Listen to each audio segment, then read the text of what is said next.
But quick question, at what point do you just take personal accountability and be like, you know what? Yeah. My dad did this, all of that. I'm not doing that. That's me. But that's what I'm saying. So I understand the context you're giving it, but we all have personal choices. Like my younger brother, his dad wasn't around, but he's making a conscious decision. I am going to be in my kid's life.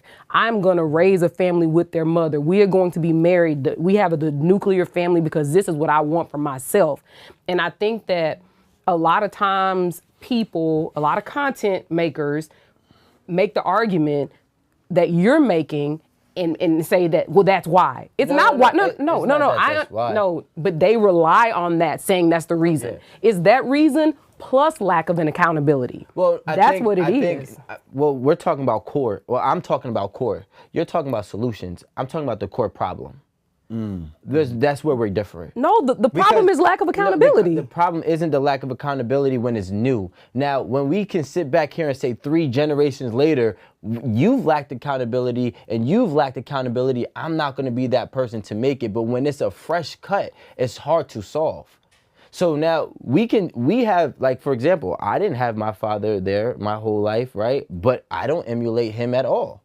I take care of my whole family. I love doing that. That's something that brings me joy, not happiness, joy. But it took for me to see my grandfather do it to my dad and my dad to do it to me. And if I was the first generation of it, I could possibly say that I would be lost too. It's a possibility. But what I'm saying is, at the core, you have a lot of men that just don't have a role model. No, I get it. And I'm not saying that's an excuse for bad behavior. Right. But you It's can't. a contributing factor. But it's a pivotal factor, because it's hard to sit here and tell a person how to deal with their traumas.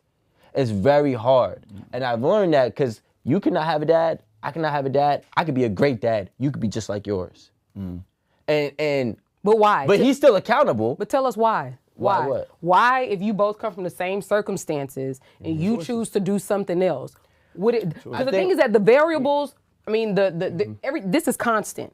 Yeah. So what variables make you do something different? The people I surround myself with. So you're saying like your friends and stuff? Exactly. See, the difference is a lot of men who grow up lost surround themselves with other lost men. And I said this on another episode, but I was speaking about women because we were speaking about women. A lot of people, now that we're talking about men, so women and men surround themselves with poor people, and I'm not talking about financially, I'm talking about mentally, spiritually, and principle-wise. They're called echo chambers. Exactly. Exactly. So now what happens is you become a product of what you surround yourself with. So for me, what made the difference for me is I had great people which I'm blessed for, that told me, because I was gonna go down that route. Like, I'll tell you straight up, I was like, yo, no, like the way this happened, blah, blah, blah, blah, blah, blah, blah. But I had people in my ear that tell me, like, that's not the right thing to do. That's not how it should be. And even though I fought with them, they fought with me. And then, by the time my baby was here, I mean, everything was already hashed out. And we figured it out, but if I didn't have them and I had the same others that were saying, yeah, fuck that. It's part of my rights. Yeah, forget that. Keep doing what you're doing. You don't need her. You go make another one. This is real. You know what I probably would have did, especially because of how I was feeling? I would have just probably followed those footsteps. So I think to answer your question is, the main difference between going left and going right is simply whoever that person is surrounded by, to tell them better because they didn't know better. So pretty much who's ever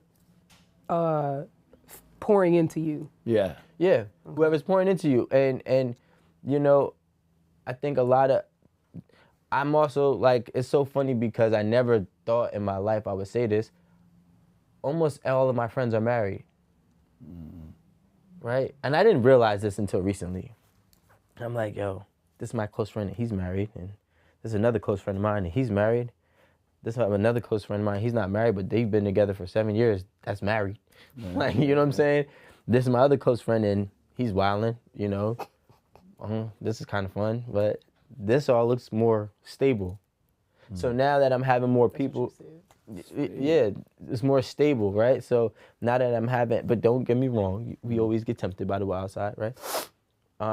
But the people who I'm surrounded by are all married, and I'm seeing them take care of their families. I'm seeing them happy, and I'm seeing them, even though life gives them, I'm not saying marriage just makes you happy. That's not what I'm saying. 'Cause life gives everybody obstacles. But now I could sit here and say like, okay, cool, I'll be married too, right? But if you asked me this 5 years ago, I probably would have told you never in my life I'm getting married. I'm not doing that. It doesn't even make sense, you know? So it is about who men choose to surround themselves with, and what the men are doing that they're surrounded by plays a big factor into what steps and strides they go to as pertaining to the question of marriage. I think we, when we want to explain things, the word grace just comes to mind all the time. Grace, grace, grace. Another thing that we don't talk about is how, at slavery, black bucks were breeders. They would go from village, they would go from plantation to plantation. So this is DNA.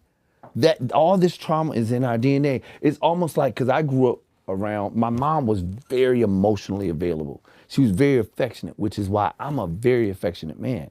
But when she passed away, and I was raised by all my other aunts and my grandmothers, they were not emotionally available women. And I'm like, damn, my mom made a choice to not be like that with me. You know what I mean? But what we have to understand is, we can look at them and be upset with them, or you didn't hug me or whatever, whatever. But we got to go back to why. In slavery, if they hugged you, they would steal you. Because if the master saw that the connection, he would hold it over you, and he would sell them off.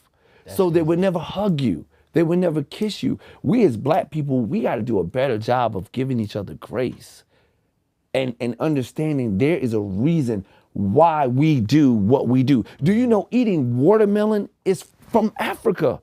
But over here, we're ashamed to eat it. And over in Africa, they look at us like we crazy.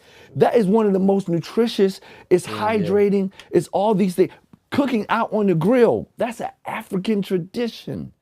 All these things that we doing and we don't know why, is because it's in our DNA. And we have been programmed, disenfranchised. We have been done so horrible. Even now with what they're doing in the government, we don't make no rule.